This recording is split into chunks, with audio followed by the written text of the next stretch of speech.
खबर शामिल करते हैं विहाड़ी से। लाइव सिला न्यूज के ब्यूरो चीफ मलिक ज़ीशान की रिपोर्ट के मुताबिक विहाड़ी के इलाका लुडन में प्राइस कंट्रोल कमेटियां गैर फ़ाल हैं, जिससे माह रमज़ान के आगाज से ही सब्जियां और फलों समेत दीगर अशियाए खुर्दनोश की कीमतों में हुशरबा इजाफे से शहरियों की कुव्वत खरीद से बाहर हो चुकी हैं।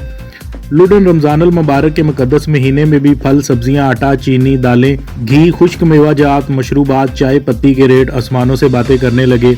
कोई भी दुकानदार सरकारी रेट लिस्ट के मुताबिक अशियाए फरोख्त करने को तैयार नहीं।